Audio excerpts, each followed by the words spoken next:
I used to be an unmarried person. I always thought I would be happier living alone. However, at a party, I met my current husband. We fell in love at first sight and our romance developed very quickly. Soon we started thinking about our future life and family. Although I never wanted children before, when I met my husband, I began to envision myself having a complete family with children growing up together. Since I was over the age of 35, pregnancy might be more difficult for me. I learned that older mothers are prone to many health risks. 6 months into my marriage, I unexpectedly found out that I was pregnant. The news was a surprise to my husband and me, and we were both very happy and excited. Although we sometimes worried about whether we were ready for a child, we also felt full of love and anticipation. We started making all kinds of preparations for the upcoming child. At the same time, we made some changes to our lives, such as focusing more on healthy eating and lifestyle habits to ensure the health and development of our fetus. My husband was very caring throughout my pregnancy. He would cook for me often.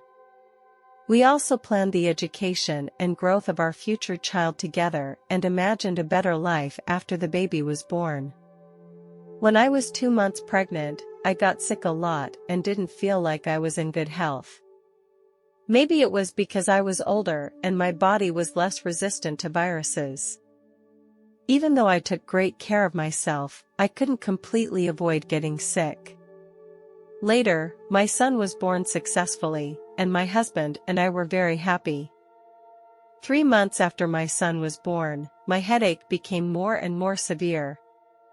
One day, I was home alone to take care of the baby.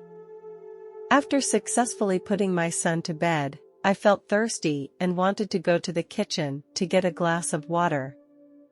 The moment I stood up, I felt as if the whole room was spinning. I tried to stand firmly on my feet, but soon felt weakness on the soles of my feet. However, my eyes began to blur and I felt my consciousness begin to fade. When I opened my eyes again, I realized that my soul had left my body. I felt confused and scared, not knowing what had happened to me. I saw my body lying on the floor as if I was asleep. I saw that my son was sleeping in his crib. I began to feel panic and my mood became overwhelmed with anxiety. I didn't want to leave my child, I didn't want to give up my life, I wanted to watch my son grow. I started trying to get back into my body, but everything seemed like a pointless effort. My soul seemed unable to return to my body, leaving me with an overwhelming sense of despair. In this desperate situation, I thought of God.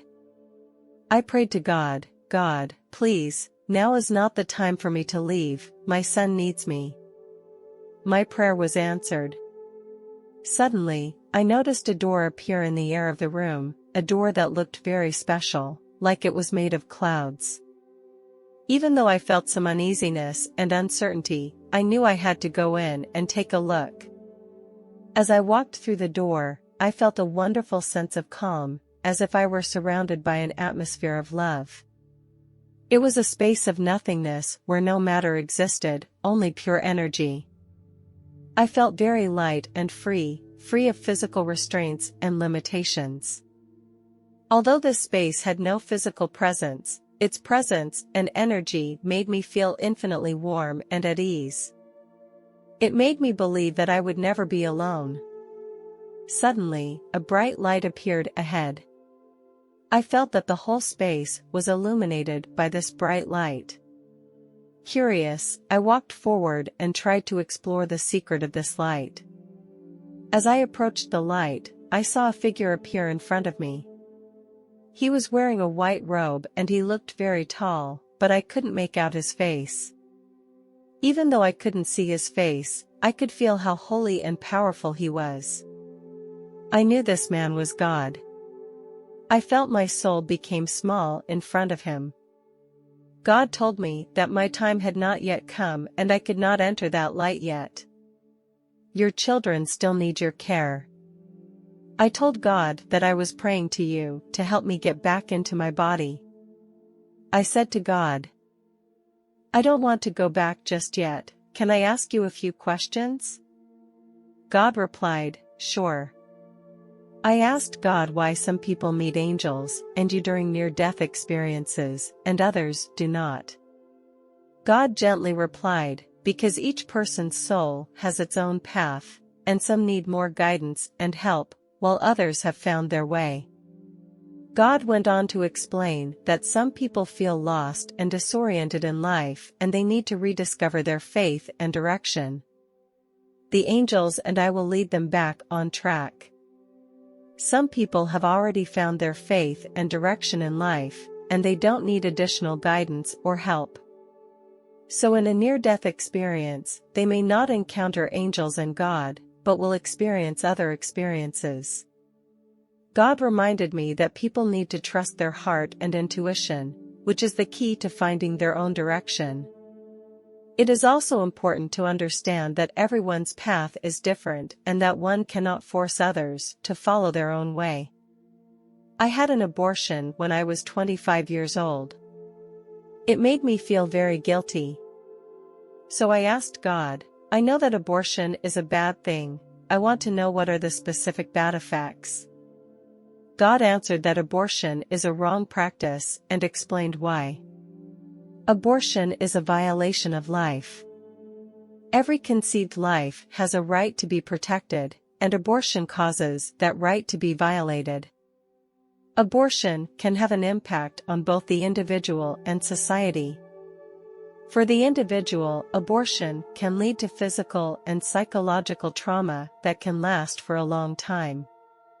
Humanity should respect every life that is conceived. Efforts should be made to provide support and help to those who face difficulties in pregnancy and childbirth, rather than choosing abortion. Then, God showed me this picture. The soul of a child who is looking for a warm and happy home. This child saw many families, but he did not find the home he had been looking for. Finally, one day he saw a couple who were full of love and care and who gave a lot to each other. The child decided to choose this couple as his parents. But 2 months later, the couple had relationship problems. The girl decides to have an abortion. Finally, a new life disappeared. I felt so ashamed that God did not blame me. He reminded me that everyone makes mistakes and that I can achieve salvation and inner peace by reflecting and changing. At the same time, he reminded me that every life is precious and needs to be respected and cherished. Finally, I asked God if I could visit heaven, and he smiled and nodded. I felt very excited and held his hand tightly. Then, we suddenly disappeared into the same place. The next second, we appeared in a strange place. I found myself in a beautiful environment. Beneath my feet was an emerald green grass, and I could feel its soft and comfortable touch. There was a beautiful waterfall in the distance, with water dropping down from a high place, making a crisp and pleasant sound. The air here is very fresh and makes me feel very comfortable and relaxed. I looked up and found a huge city, suspended in the air. The city consisted of many tall buildings, palaces, and sculptures. The city was surrounded by a forest and a calm lake, which looked very peaceful and beautiful. Below the city, there were some small villages. These houses look very lovely. The houses are surrounded by gardens and ponds.